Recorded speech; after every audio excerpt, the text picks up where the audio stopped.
কিভাবে জ্ঞানেশ কুমার বেছে বেছে লোক পাঠাচ্ছেন দেখুন, তার বস অমিত শাহের পরামর্শে। এটা তার একটা মানে জলজ্যান্ত প্রমাণ আর কি। ওই সেই আমার সুকুমার আর গন্ধবিচার কবিতার কথা মনে পড়ে যাচ্ছে। রাজা বলেন, মন্ত্রী তোমার জামাই কেন গন্ধ? মন্ত্রী বলেন, এসেন্স দিছি, গন্ধ তো নয় গন্ধ। এই এমনই এসেন্স, এমনই আতর দিচ্ছে যে দুর্গন্ধ ঢাকা যাচ্ছে না, এত দুর্গন্ধ। দেখুন এই ভদ্রলোক, তিনি এর আগে মধ্যপ্রদেশে বিজেপি সরকারের সময় সাতনায় কালেক্টরেটে কাজ করতেন, কালেক্টর হিসেবে। তার নামে দুর্নীতির অভিযোগ আসে এবং প্রায় 40 একর সরকারি খাস জমি তিনি কোন রকম টেন্ডার ছাড়া লোকজনকে বিলিয়ে দিচ্ছিলেন। তৎকালীন মধ্যপ্রদেশ সরকার শিবরাজ সিং চৌহান তার বিরুদ্ধে তাকে সতর্ক করে দিয়ে বলেন, তার বিরুদ্ধে রেওয়া কমিশনার তারা একটা ইনভেস্টিগেটিং একটা কমিশন চালায় এবং তাই তিনি দোষী সাব্যস্ত হন। এবং শিবরাজ সিং চৌহান বলেন তৎকালীন বিজেপির মধ্যপ্রদেশের মুখ্যমন্ত্রী, এর বিরুদ্ধে ব্যবস্থা নেওয়া হবে। কিন্তু 2025 সালে 7ই নভেম্বর গভর্নমেন্ট চেঞ্জ হয়ে যায়, শিবরাজ সিং চৌহান কেন্দ্রীয় মন্ত্রী হয়ে দিল্লিতে চলে যান এবং তারপর আমরা দেখতে পারি যে তার পরবর্তী যে বিজেপি সরকার আসে তারা আবার একটা কমিশন বসিয়ে তাকে ক্লিন চিট দেয়। তার মানে এক বিজেপি সরকার তাকে দুর্নীতির জন্য অভিযোগ করছে, আরেক বিজেপি সরকার তাকে দুর্নীতির জন্য ছাড় দিচ্ছে, দুর্নীতি না করার জন্য। এই লোককে আমাদের বনগাঁ দক্ষিণে শ্রী জ্ঞানেশ কুমার, জ্ঞানের ঈশ্বর, আমাদের অজ্ঞান করার জন্য একে পাঠিয়েছেন। এইটা হচ্ছে আমাদের প্রথম উদাহরণ। দ্বিতীয় জনকে নিয়ে, অর্থাৎ দ্বিতীয় জন হচ্ছেন ধীরাজ কুমার। তিনি তার বিষয়ে সায়নী বলবেন। আমরা আগে তার ছবিটা দেখাই।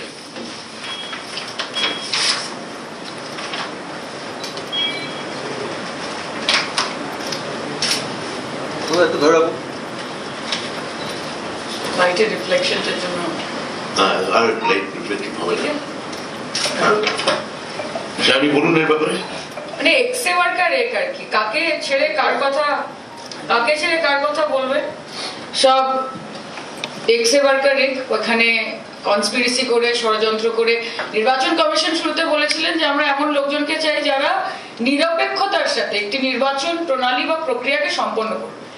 যাদেরকে আজকে এক্সপোজ করা হচ্ছে বা যাদের বিষয়ে আজকে বলা হচ্ছে, তারা আর যাই হোক নিরপেক্ষ তো নয়, সেটা আজকের এই এক্সপোজিং এর পরে আপনারা বুঝতে পারবেন।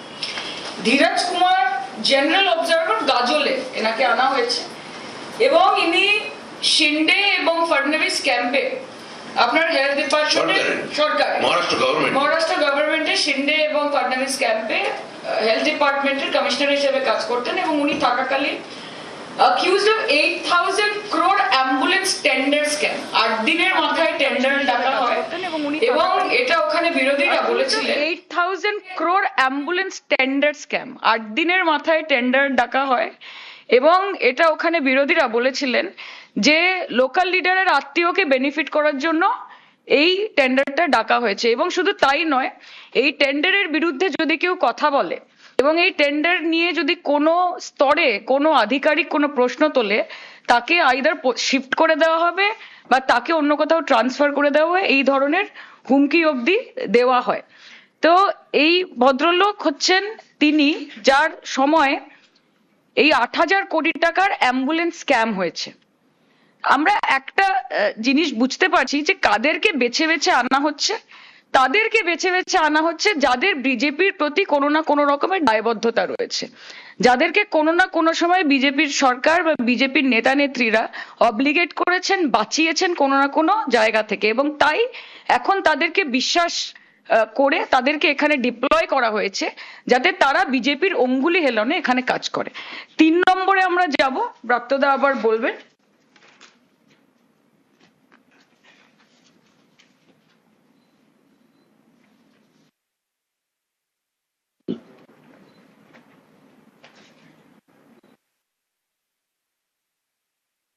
ইনি মধ্যমগ্রামের আমাদের অবজারভার মধ্যমগ্রামের অবজারভার অরিন্দম ডাকুয়া মোটামুটি ভাবে যে এই ওড়িশা যে সম্প্রতি কিছুদিন আগে বিজেপি সরকার স্থাপিত হলো, তার মুখ্যমন্ত্রীর নাম হচ্ছেন মাননীয় শ্রী মোহন চরণ মাঝি।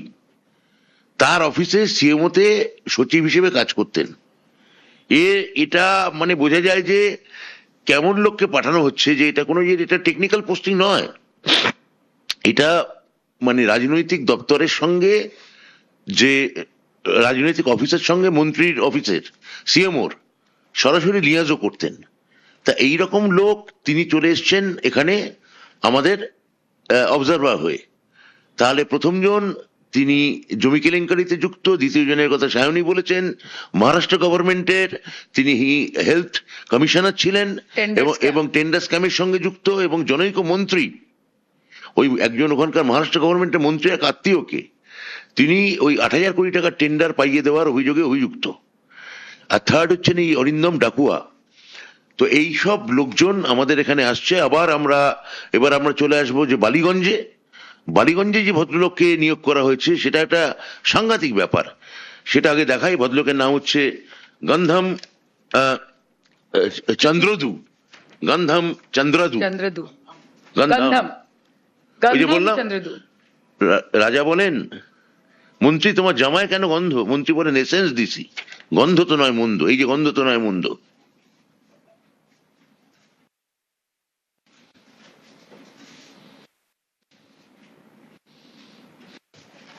গন্ধম চন্দ্রদু বালিগঞ্জের মানে অবজারভার, জেনারেল অবজারভার হিসেবে এনাকে আনা হয়েছে। ইনিও সাংঘাতিক। ফৌজদারি মামলা, পণ লেনদেন, ডাউরি, হ্যারাসমেন্ট অন্ধ্রপ্রদেশে করেছেন। আদিবাসী সম্প্রদায়ের সঙ্গে বিশ্বাসঘাতকতা করেছেন।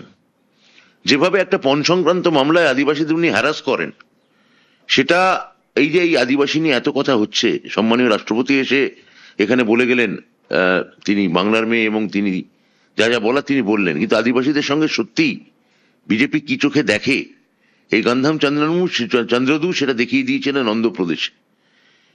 সরাসরি বিজেপির আস্থাভাজন এবং বিজেপির যাকে বলে ঘনিষ্ঠ আমলা, যিনি এই আদিবাসীদের সম্পর্কে মনুবাদী বিজেপির যে দৃষ্টিভঙ্গি, যে আদিবাসীদের সত্যি কি চোখে দেখে, সেটা কিন্তু মহারাষ্ট্র দেখেছে, উত্তরপ্রদেশ দেখেছে, অন্ধ্রপ্রদেশও দেখেছে। আর আমাদের রাজ্যে আদিবাসীরা সত্যিকারের সুরক্ষিত। মমতা বন্দ্যোপাধ্যায়ের কৃপায়, মমতা বন্দ্যোপাধ্যায়ের দাক্ষিণ্যে তারা আনন্দে সুরক্ষিত থাকেন।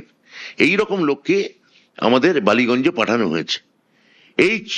এই প্রত্যেকটা ঘটনা প্রমাণ করে যে কি পরিমাণ ভাবে শ্রী গণেশ কুমার তিনি এই 294টা কেন্দ্রে একদম যাকে বলে একটা টোটাল স্ক্যাম করছেন। এইভাবে দাগি লোকদের বেছে বেছে এখানে পাঠানো।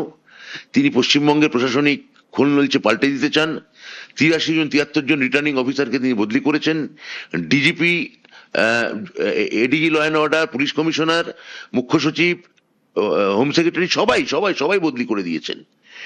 আর তাদের জায়গায় এই ধরনের লোককে এনে একটা শাহী সংবাদ দিতে চাইছেন আমাদের। একেই বলে শাহী আস্বাদ দেওয়া।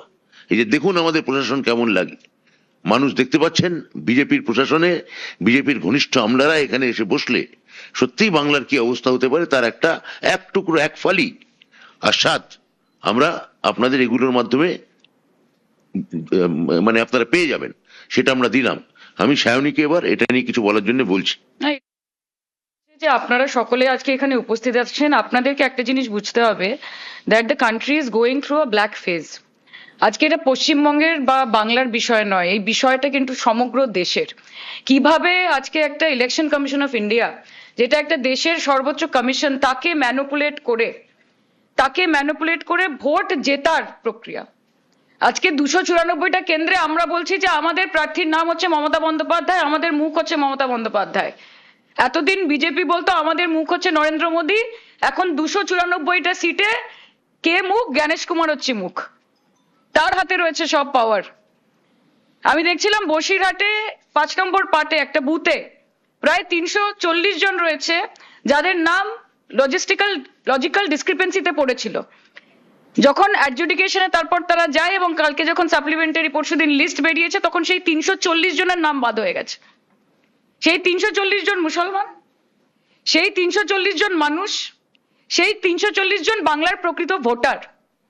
আপনারা যদি মনে করেন যে বেছে বেছে মহিলাদের বাদ দেবেন, বেছে বেছে মুসলমানদের বাদ দেবেন, বেছে বেছে মমতা বন্দ্যোপাধ্যায়ের যে ডেডিকেটেড ভোট ব্যাংক আছে তাদেরকে বাদ দেবেন, আপনারা তো জিততে তো পারছেন না। ইডি করে নিয়েছেন, সিবিআই করে নিয়েছেন, আইটি করে নিয়েছেন, এনআইএ করে নিয়েছেন, ভোট কুশলী সংস্থার অফিসে ইডি চলে গেছে, সেখান থেকে স্ট্র্যাটেজি চুরি করার চেষ্টা করেছেন, করতে পারেননি। নেতা মন্ত্রীদেরকে নানা নছিলায় জেলে পাঠিয়েছেন, তাদের বিরুদ্ধে কিছু প্রমাণ করতে পারেননি, তারা বেরিয়ে এসেছে। মমতা বন্দ্যোপাধ্যায়, অভিষেক বন্দ্যোপাধ্যায়কে দিন রাত কলুষিত করার চেষ্টা করেছেন। যখন কোনো কিছু ধোপে টেকেনি তখন আপনাদের দোসর হয়েছে আপনাদের বি টিম। এতদিন অন্যান্য পলিটিক্যাল পার্টি ছিল, এখন আপনাদের বি টিম হচ্ছে ইলেকশন কমিশন অফ ইন্ডিয়া।